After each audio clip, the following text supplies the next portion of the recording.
Hola, ¿qué tal? Muy buenas tardes. Bienvenidos aquí a la casa del tercer artista.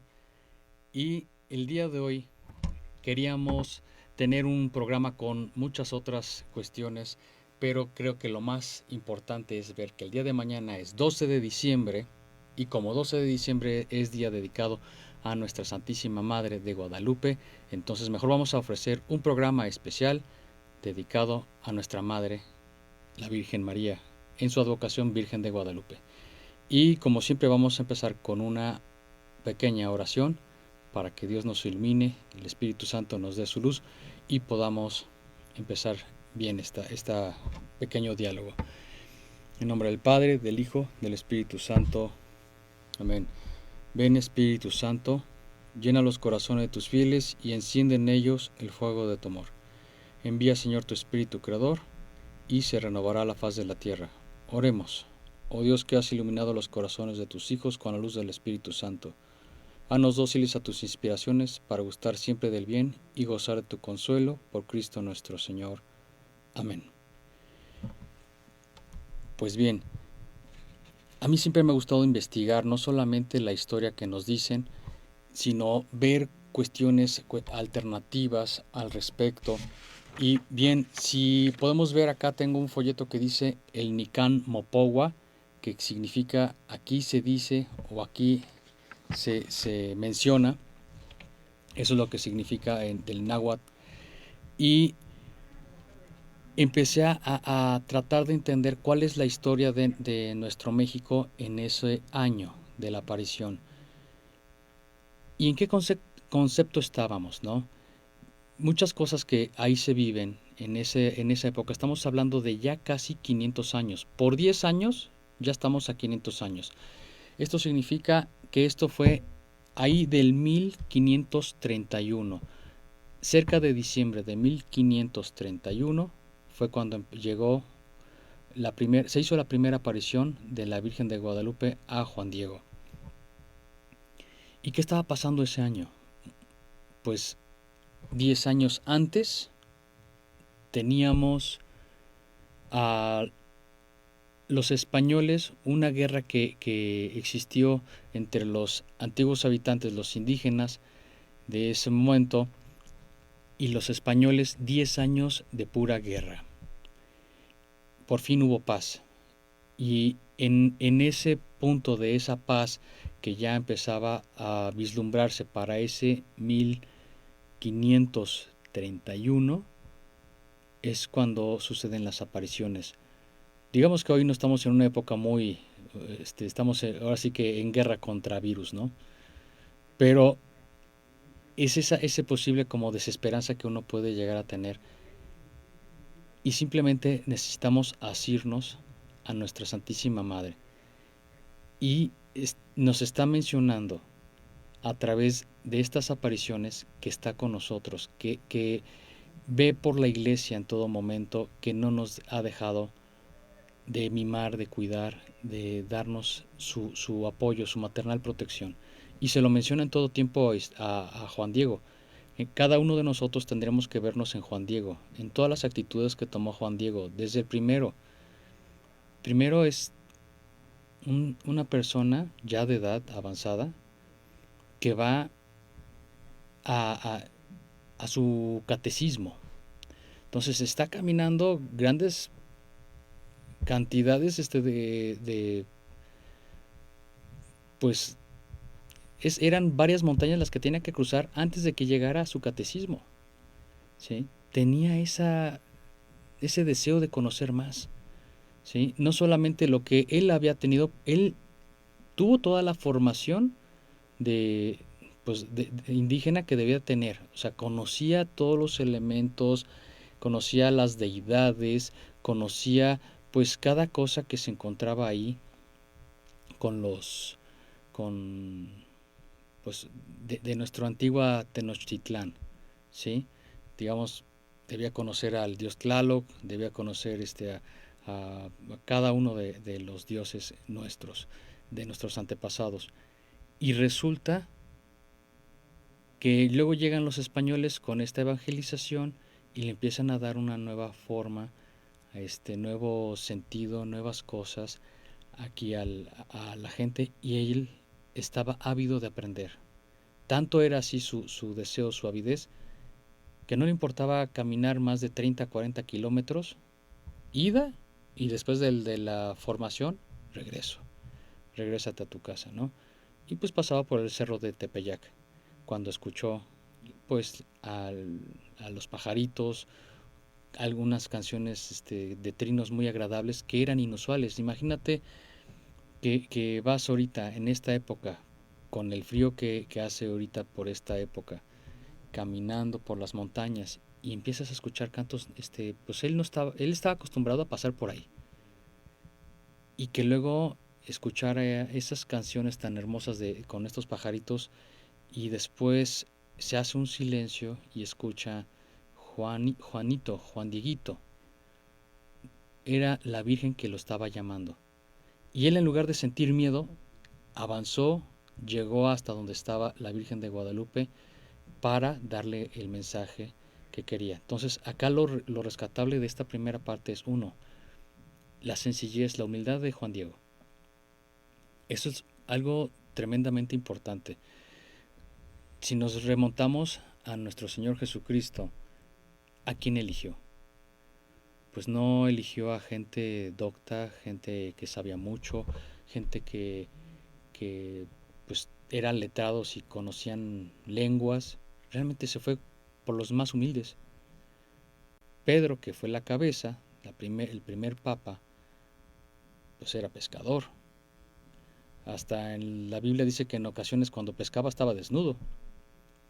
Y si nos ponemos a investigar y a conocer un poquito más sobre el, el Antiguo Testamento, el Nuevo Testamento, y vemos todo lo que se encuentra en la Biblia, Dios siempre se basaba o le daba preferencia, por decirlo así, a los más humildes, a los más pequeños, a los más de abajo, ¿no?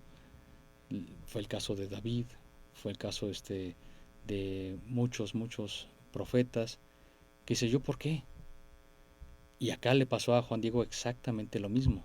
Pues mamita, mamacita, ¿por qué me dices a mí? Porque mejor díselo a una persona que tenga mejor rango, alguien que sí le hagan caso. Yo simplemente soy un pobre indito, un pobre, pues alguien que nadie me va a hacer caso. Y menos porque pues yo estoy en catecismo, estoy apenas aprendiendo. Se lo expresa. No le está diciendo, en ningún momento dijo, no lo voy a hacer. Sí dijo, pues sí lo hago porque tú me lo estás mandando. Pero oye, hay mejores formas de llegar, ¿no? A la gente. Y ahí es donde el primer milagro se da. El milagro del decir sí. El mismo fiat de la Virgen María, ahí está el sí otra vez. Entonces, cada uno de nosotros, reflexionando en este acontecimiento de la Virgen de Guadalupe, el primer milagro en todo está en decirle sí a la voluntad de Dios. Si quieres ser santo, si quieres ser una persona que quiera pues trascender en tu religión, en lo que estás haciendo en tu vida, primero tienes que regirte por la ley de la obediencia. Y si yo menciono el tema de obediencia hoy, en una sociedad como la que tenemos, y estamos enseñando a nuestros propios hijos el, pues hasta el ser desobedientes, caray, tenemos que entender que la obediencia no es algo que le agrade a la gente, la humildad tampoco. Y sin embargo son de las primeras y principales virtudes de las cuales pues se basa y se rige nuestro Señor para poder dar algo a nosotros. Y todas las cosas buenas que nos han llegado no ha sido a través de gentes pues ensalzadas, grandes reyes, etcétera, sino más bien lo más grande que nos ha llegado de gente más humilde, de la gente de abajo, gente que muchas veces nosotros llegamos a menospreciar, nada más por verlos o por escucharlos. Y sin embargo, si el Espíritu Santo ya les mencionó, ya les dio una misión, ya tienen algo, créanme, con eso es más que suficiente para hacer un cambio radical en todo el mundo entero. Y pues dentro de la investigación que empecé a hacer al respecto de esto, me retomo 1531. Puebla fue fundada en ese mismo año. ¿Qué tecnología existía en esos momentos? Pues solamente carretas. No había teléfonos celulares, no había menos teléfono de casa, tampoco había telégrafo, no existían redes sociales, nada. ¿Cómo se comunicaban? Pues simplemente escribían cartas. Estas cartas eran selladas y venía de una autoridad, selladas con cera y eran enviadas. El por qué se sellaban es precisamente para mantener que la carta llegó íntegra y que no fue leída o fue sacado alguna información que no, sobre todo de las personas más importantes.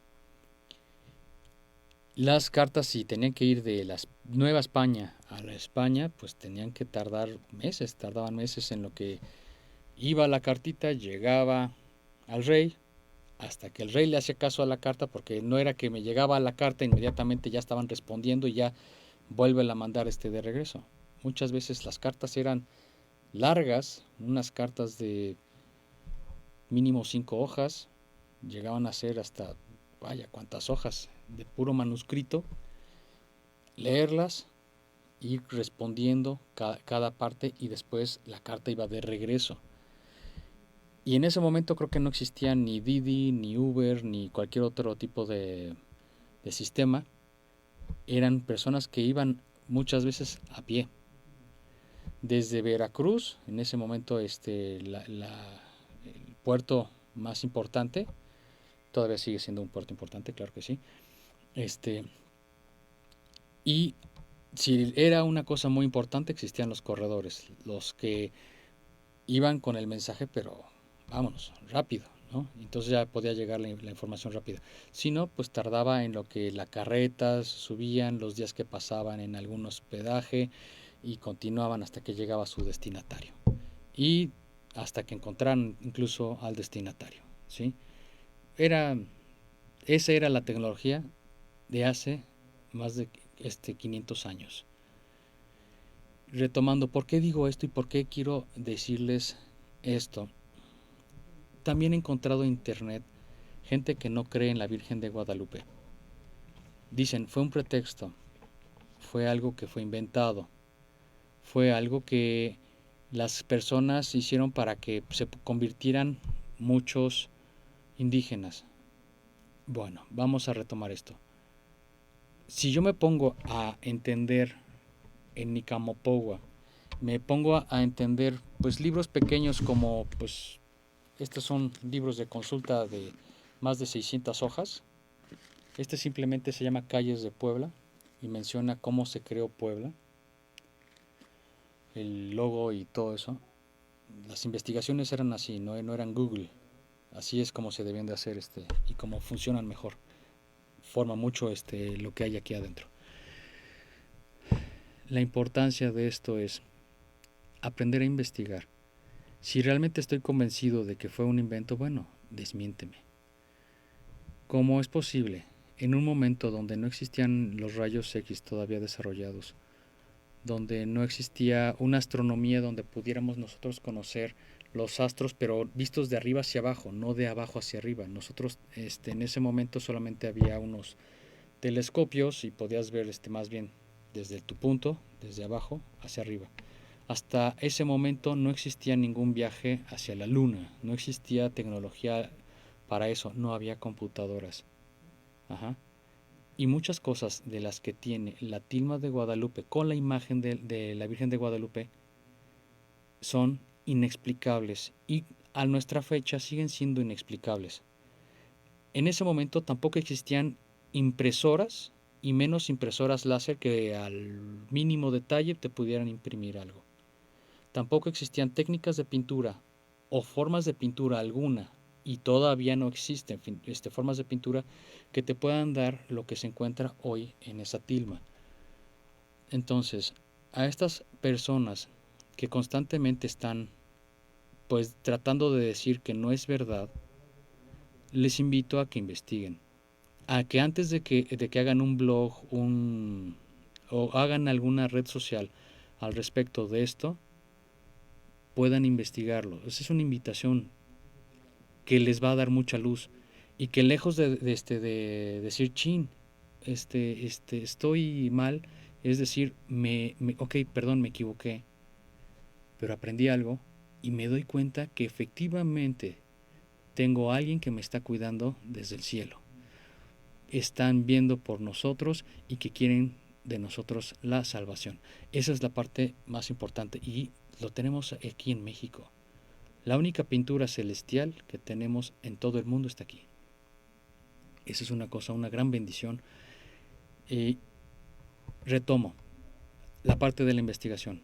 Gente especializada en ojo, en puro óptica de estos días, ya con computadoras, ya con rayos X o con microscopio o con cuanta cosa que no existía en esos momentos, han verificado lo que tiene el ojo de la Virgen de Guadalupe, que tiene un efecto de óptico en ambos ojos, y solamente ese tipo de efecto lo tienen pues un ser vivo, no una pintura. Nada más estoy hablando del ojo. Hablemos de las estrellas que se encuentran en la tilma de Guadalupe. Reflejan como si fuera una fotografía, pero desde el cielo hacia abajo, de las estrellas. Las estrellas constantemente hay movimiento y hay constante, vaya, en diciembre las estrellas de diciembre no son las mismas estrellas que en junio, julio. Haciendo una transpolación de esas estrellas en la tilma, ven que se refiere a justo las estrellas en esa temporalidad. Y hoy tenemos en Skype Maps y algunas otras aplicaciones donde tú puedes hacer modificaciones y según el tiempo, el día, puedes ver cómo era en dónde estaba Júpiter, dónde estaba Marte. Todo se puede ver. Eso es algo de nuestra tecnología actual que nos permite ver muchas cosas. Si lo vemos en la tilma, se encuentran justo las estrellas en ese punto. Y las montañas tienen que ver con las figuras de las flores que se encuentran también. Coinciden con las principales montañas de México en ese momento. Y eso solamente estoy hablando de cosas que son casi, o diría yo, prácticamente imposibles de que una mano humana haya hecho, haya tomado o se haya movido para lograrlo. Investiguen, busquen, vean ese tipo de cosas y es maravilloso. Y ahora, lo más maravilloso es, en ese momento los españoles no tenían el conocimiento de todo lo que era la cultura de nuestros indígenas. ¿A qué me refiero? Sencillo.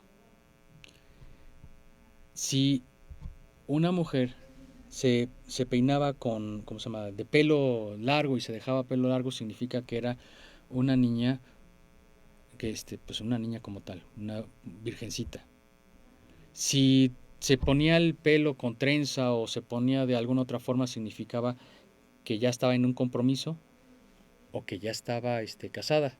Y si se cortaba también el pelo, también tenían significados de esa estética y los primeros colonizadores no lo conocían. El que utilizara el cinto negro lo utilizaban los indígenas para una persona que está encinta. Eso tampoco lo conocían.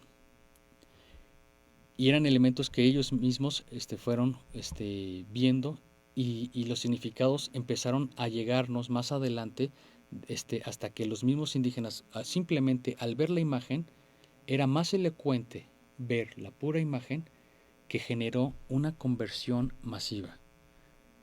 Una de las no se daban abasto los padres, los sacerdotes para bautizar a la gente porque la gente veía la imagen, inmediatamente creía en la fe. Digamos, se ahorraron las catequesis, ¿sí?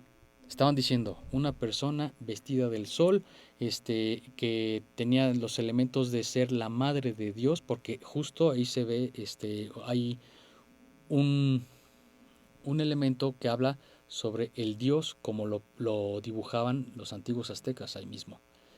Y ese dios lo ponen en el punto en donde está la vientre de nuestra madre. Y estaba mencionando que estaba embarazada, estaba encinta y aparte, por la forma del peinado, que era virgen. Entonces, precisamente todo ese tipo de cuestiones es algo que tenemos que estar muy agradecidos y solamente con un poco de investigación podemos llegar y desmentir a esas personas que están desprestigiando a nuestra madrecita del cielo, diciendo que no, que fue un invento. ¿Sí? Bueno, pues el día de mañana, día 12 de diciembre, es un día muy hermoso. Eh, Tuvimos también el día 9, el día de San Juan Diego.